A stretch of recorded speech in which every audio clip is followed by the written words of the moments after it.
either up in arms because Trump said, let's bring in beef from Argentina. And they are concerned that there are problems with that plan. And that the idea is to drive beef prices down in the grocery stores for consumers, but there is an issue. And what that does is it will hurt the ranchers most. Those ranchers who, don't get a very big margin for their product, don't get a whole lot of income. They spend months, years raising those cattle to produce them for the consumer. And then when they go to get butchered, it's the big conglomerate processing plants that make all the money. That's right. All the high prices that you're seeing in the grocery store don't make it to the rancher. And one of their concerns is right now they're finally making enough money to make ranching cattle worthwhile.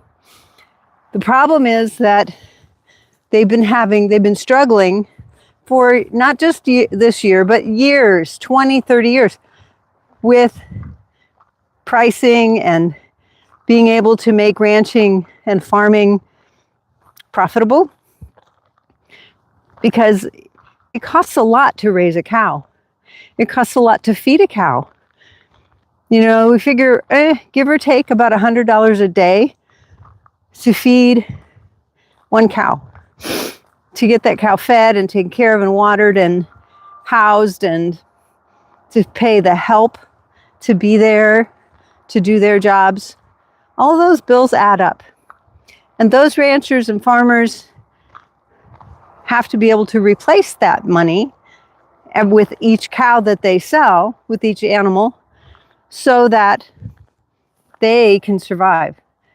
And in order to pass that ranch on to their children, just like some businesses get to pass their business on to their children because it's profitable, and it has been what took that child from infant to high school to college and paid for all their student loans and all those things. Ranchers aren't in that position. And many of these ranch kids, the most important things that they learn are out there on the ranch. They work hard. They work with their family. That's part of farm life, is your kids are part of your assets. Always have been. That's not new. And they learn safety. They learn to be resilient. They learn to make choices. They learn to make decisions that help the family farm. What does that have to do with animal chiropractic? You may know the answer already because you've been listening to me over and over. But here's the answer. How can we do two things that seem in opposition? How can we help bring prices down in the grocery store for consumers and maintain profits for those ranchers who raise those animals? And it doesn't matter if it's beef, if it's pork, if it's lamb, even if it's chicken. The same answer is true for all of them.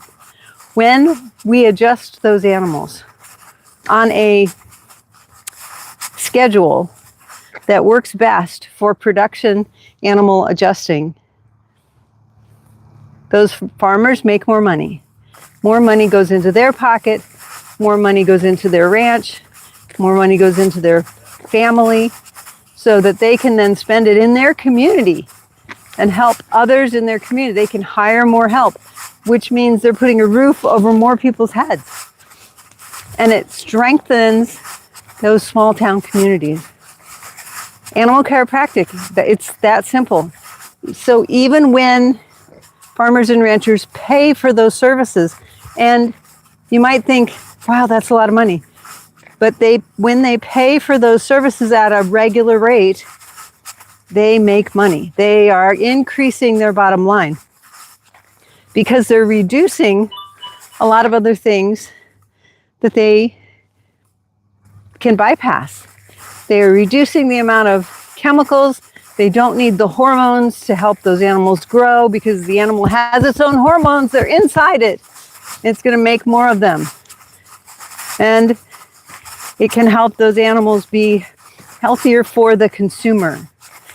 It actually makes the meat taste better. We've done studies on that, and we have found in 3 taste test studies that consumers, 74% of consumers, can tell the difference between a chiropractically adjusted animal and a non-adjusted, right off the grocery store animal. That's a big number, 74%. That's 3/4 of the population recognize a taste difference in those animals. And here's the better even part, is that those animals aren't putting chemicals into your body when you eat them because they didn't have any. They aren't carrying drug residues in their meat, and so they are healthier for people. What else does that do? It opens up export markets. Ranchers cannot export their beef to Europe because of the growth hormones that most cattle ranchers use now. So many people may not know this, but it's routine for ranchers to put a progesterone implant. Many of you are familiar with this when you think about human birth control. So they put it into the boys, not in the girls. Then they put it in the ear lobe so that animal gains weight faster. We know this. When animals are adjusted on a routine basis, they gain weight twice as fast as those animals that are not adjusted. Twice as fast. Why is that? Because they're moving better, they're breathing better, they're using their food at a more efficient rate. If you're a veterinarian or a chiropractor who would like to be in on this novel idea of helping our beef industry and our meat industry in general to do better and be more globally sought after, find us today at animalchiropracticeducation.com, because right now we're offering 30% off tuition for Animal Chiropractic 101 when you pay in full. It's only for those who pay in full because we want doctors who are ready to hit the ground running. We want doctors who want to be ready to learn food animal adjusting in the October